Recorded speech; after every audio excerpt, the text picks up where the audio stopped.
from Luna Botak. So kita akan lihat ini menjadi satu sosok nantinya untuk mencari blind spot yang dimana nih posisi aman dan nyaman. Terkait bagaimana nanti momen demi momen dimaksimalkan oleh sosok Kadita yang dimainkan oleh seorang Suns. Ini bener-bener intens banget. Ingat match point untuk tim Indonesia. Yap. Match point untuk tim Landa Kuning Onyx tentunya. Dan mari kita lihat bersama-sama apa yang akan terjadi. Apakah 2-0 atau malah teman-teman dari Bigetron Suns berhasil menyamakan kedudukan, memaksakan game yang ketiga tentunya. Welcome to the Land of Dawn. Dan Taman Ismail Marzuki, terima kasih. Tepuk tangannya, mari kita dukung tim Landa Kuning. Yes, itu dia. Mari kita berikan support penuh. Yang ada di rumah juga jangan lupa untuk semarakan hashtag Sekarang Indonesia. Karena kita akan melihat perjalanan dari teman-teman Onyx. Ada berita segar dengan 1 agregat poin. Terlebih lagi komposisi yang sudah diamankan, Buzizio di sini udah mulai dipantau habis oleh sosok Keyboy dengan Matildanya. Sedikit rugi sekitar 5-6 detikan tadi kalau misalkan dihitung-hitung. Karena kebetulan udah ada reset yang terjadi dari Buzizio. Tapi ternyata Keyboy terpaksa untuk mengeluarkan flickernya ketika dia hanya memiliki 1 buah Soul Bloom.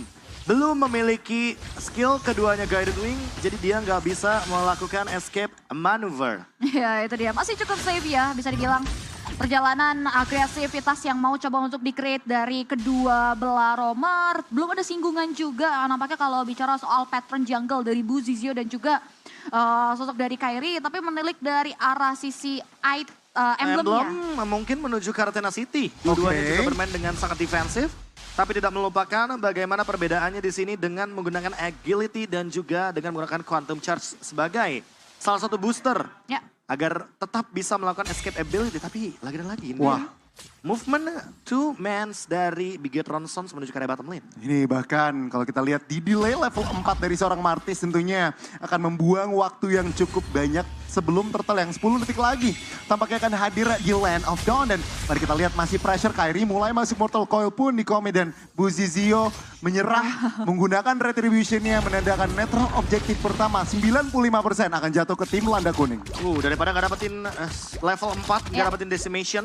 Kayaknya di sini kalau misalkan kita saksikan dari Buzizio ada penanda atau sinyal bahwa dia lebih mengoptimalkan kepada level keempat dan membiarkan turtle setupnya diamankan. Tapi dengan seperti ini, Keyboy akan jauh lebih dalam melakukan invade dan bahkan sudah mulai hadir boots-nya di sana. Wow, bahkan ini benar-benar full pressure 2 menit kali ini oleh tim Onyx di mana Bigetron Suns gila terpaksa Martisnya rotasi ke atas terlebih dahulu untuk mendapatkan ruang napas. Wah ini wasting time banget ya tentunya mengingat fokus dari Buzizio adalah meng-unlock skin. Tapi it's Onyx time.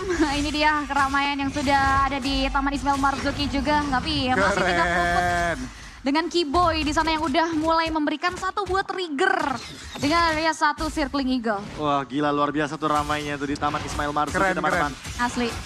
Akhirnya udah reda ya hujannya ya. Iya. Ini nih tadi nih yang M5 Date ya. Iya benar. Tapi lihat udah ada gerakan. Bravest Fighter tampaknya sudah dibuka dan Boots tampaknya menggunakan ultimate dari Khalid Raging Sandstorm sebagai defensive maneuver. Dan ya 3 menit kali ini masih even bisa dibilang memang secara ekonomi dipegang Landa Kuning. Namun Bigetron Suns masih punya counterplay tampaknya. Ya 1000 ya network lebih in total dipimpin oleh teman-teman dari Onyx. Belum ada first blood again yang masih bisa diciptakan. Dan teman-teman dari Bigetron Suns memiliki PR yang cukup berat tentunya untuk bisa menyamakan kedudukan atau bahkan bisa dibilang setidaknya berfokus untuk mencari kompensasi terlebih dahulu. Ya kompensasi entah dari point kill atau objektif karena makin lama game berjalan. Entah kenapa ini membuat Bigetron Suns semakin lebih under. Apalagi semenjak mereka melepaskan turtle yang pertama. Haskell memang menjadi core item tentunya untuk super UPA.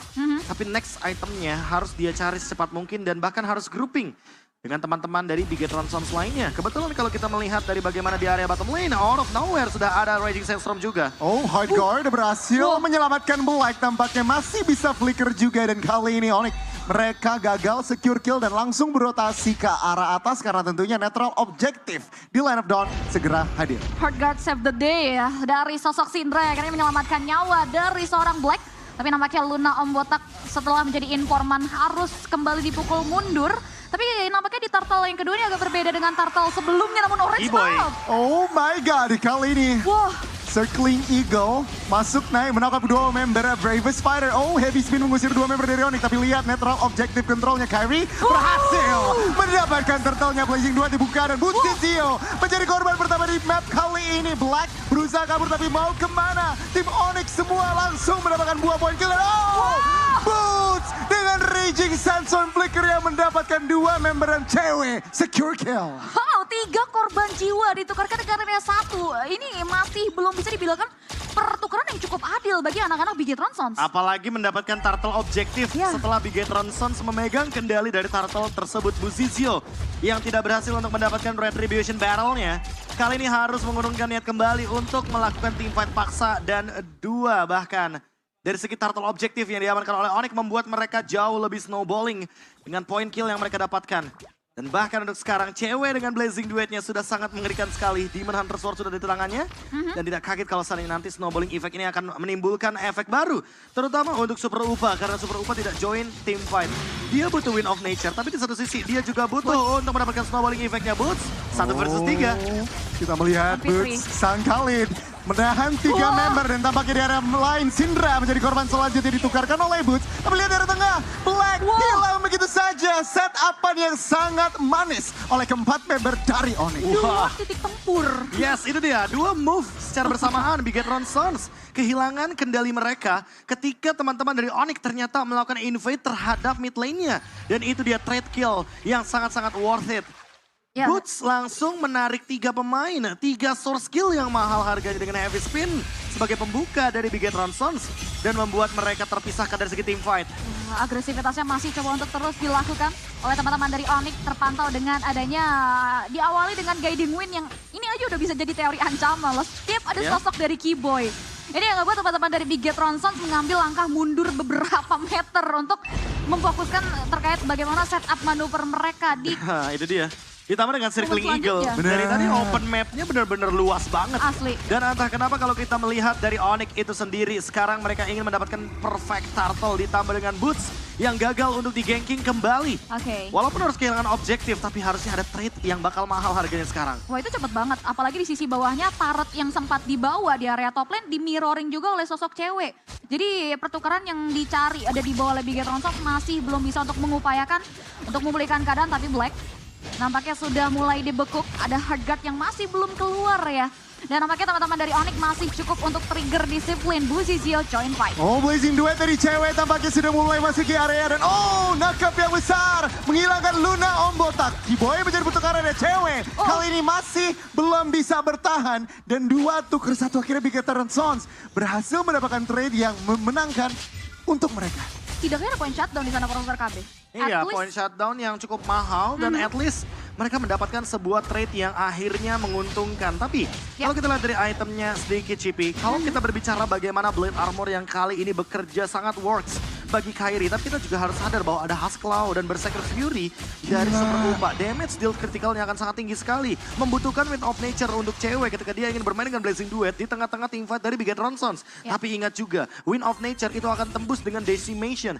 Dan dalam bentuk true damage, hal tersebut tidak akan bisa diaktifkan untuk Wind of Nature. Dan bahkan Buzizio selesai dengan Blade Armor, jawaban atas cewek dengan DPS tingginya Cloud. Iya, ditambah lagi di sini kalau bicara soal Super Upa, berbeda dengan game sebelumnya, masih punya posisi yang cukup safe juga dengan tidak terpick off. Jadi masa menjadi latihan insurance. Tapi Kyrie berhasil menangkap 3 member tadi dan lihat damage-nya belum mulai masuk dan guiding win.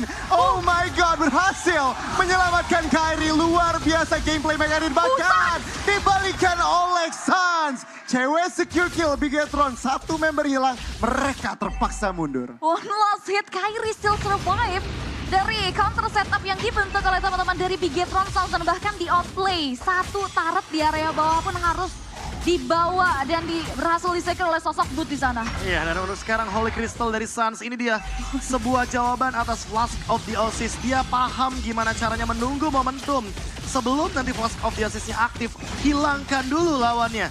Sehingga nantinya Syndra nggak bakal bisa bersinergi dengan teman-teman dari Bigetron Sons lainnya dengan menggunakan Angela. Ya, dan kalau kita lihat juga teman-teman dari Bigetron Sons tidak mau mengambil resiko terlalu dalam untuk melakukan team fight di area sisi Lord dengan perbedaan network yang cukup timpang. Mereka memilih untuk mempersiapkan defensive manuver nantinya di Lord pertama. Tapi ingat di Lord pertama yang sebelumnya aja dampak yang ditorehkan oleh Timbulkan Onyx ya. besar banget loh. Ya, dampak yang ditimbulkan memang besar, tapi untuk sekarang Bigetron Sons memiliki early advantage yang sama rupanya dengan Onyx. Beda dengan game yang pertama, karena kalau kita lihat dari instant replay, pertukaran yang terjadi sekarang bukan lagi pertukaran yang kayak satu ditukar sama 4, satu ditukar sama 3, enggak. Tapi intinya cuma satu pick off, and then mereka udah disengage. Onyx paham gimana caranya untuk mendapatkan keuntungan walaupun mereka dalam keadaan yang sedikit tertekan gara-gara Bigetron Sons dapetin 4 poin kill dari tadi. Ya. Dan sekarang, dengan Lord Advantage yang didapatkan oleh Onyx, mereka akan lebih banyak mendobrak objektif terlebih dahulu, tapi tidak mau memaksakan bagaimana kehendak mereka menuju ke arah high ground karena ingat mereka akan berhadapan dengan Super Upa dan Iritel. Ini memiliki power yang sangat luar biasa, apalagi kalau misalkan dia dalam keadaan heavy crossbow. Ya, ini tingkat defensive manuvernya masih cukup tinggi dan belum boleh untuk dipandang sebelah mata. That's why mereka cukup disiplin. Hanya ada circling eagle aja untuk ngebait sebetulnya. Jadi beberapa research yang dimiliki oleh Bigetron Sons, tapi lihat wave minion di kloter kedua. Kyrie mulai masuk, tampaknya heavy spin pun tertrigger. Masih belum ada korban jiwa dari kedua belah pihak, hanya base turret-nya saja yang menjadi incaran. Dan teman-teman dari Bigetron Sons kali ini masih mampu mendefend dua base turret. Satu di area bawah tampaknya harus hancur dan Kyrie mulai masuk. Masih belum mengenai nyawa dari seorang Marchis, tapi ya Bigetron Sons good defense. Setidaknya satu struktur bangunan base turret di sana bisa diamankan ya. Dan untuk gold difference masih cukup timpang dipegang oleh teman-teman Onyx, tapi masih mau coba untuk dilantunkan untuk serangannya. Knock up, burst damage luar biasa, Bucisil hilang, Blazing Duet dari cewek tampaknya belum berhasil mendapatkan 1 buah point kill, tapi tampaknya Black kali ini masih bisa kabur dan tampaknya mereka harus merelakan struktur di area atas juga. Dua base in total mengarah karya terpangkas habisnya dari arah base turret. Dan benar saja, satu Lord memberikan dampak yang luar biasa besar, Profesor KB. Ya, menuju ke arah gold lead yang lebih jauh lagi, Kyrie memiliki 1 buah Queen Swings. Yang membuat dia makin lebih sulit untuk di burst down, apalagi kali ini Spatial Migration-nya ready. Dan bahkan ada Suns di belakangnya dengan Rogue Wave yang aktif. Ini akan membuat Bigetron Sons terpaksa untuk melakukan teamfight 5 lawan 5 di dalam area high ground-nya sendiri. Dalam keadaan lihat Boots. Dengan burst damage yang begitu instan ke arah Syndra. Solo kill dan itu bener-bener luar biasa. Padahal pakai Concussive Blast tapi luar biasa damage-nya. Udah selesai dengan Malefic Roar, dengan adanya si Halberd juga. Sehingga membuat Flask of the Oasis tidak begitu efisien di tangan dari Syndra. Yep, apalagi dengan adanya tambahan power dari sosok Suns yang udah ngelakuin karya Holy Dan Crystal. Keyboy tentunya. Gokil. Dengan menggunakan recall yang sangat on point sekali di sana. Membuat gerakan dari Bigetron Sons sedikit terhalau, terdinai tentunya. Dan gak bisa untuk keluar dari area dalam high ground mereka. Suns bahkan memicu dengan menggunakan Thalassophobia, pasif dari Kaditanya itu sendiri. Dan membuat Kyrie memiliki waktu yang begitu luas, begitu banyak untuk mendapatkan objektif terhadap Lord. 10.000 ya gold different in total yang ngebuat Bigetron Sons gak mau lagi mengambil resiko untuk setup di area Lord. Terlalu besar resiko yang diterima nantinya. Dan lihat juga bagaimana Boots menyelesaikan Blade of Despair-nya. Ini akan menimbulkan efek yang begitu mengerikan dengan Raging Sandstorm, flickernya ready. Kombonya pun banyak. Ada Spatial Migration dari Kyrie juga sehingga kita harus melihat combo seperti apa yang akan dibawakan oleh Onyx. Apakah di push terakhir knock up ke arah 3 member. Bravest Visor dibuka begitu saja. 3 minion masuk. Langsung kita lihat teman-teman. Burutsi Gio masih bisa kabur tampaknya. Tapi damage-nya tentunya mulai berasa dan Black menjadi korban pertama. Luna membatak dan base terbuka. Bebasan Onyx. Mereka mampu clean sweep. Representasi dari Brazil 2-0. Oke, Bigetron Sons berhasil dibuat untuk berteguk lutut dari Onyx yang mengamuk untuk match pembukaan mereka dan bahkan clean sweep 2-0 for sure. Again, mereka tersetir kembali di kali kedua, Profesor KB. Dan bahkan combo maker dengan menggunakan Raging Sandstorm Flicker itu yang tadi sempat aku mention Cipi. Karena flickernya ready dari tadi. Dan Boots nggak pernah menggunakan flicker itu hanya untuk escape. Dia selalu menggunakan flickernya untuk offensive. Wah, ini dia.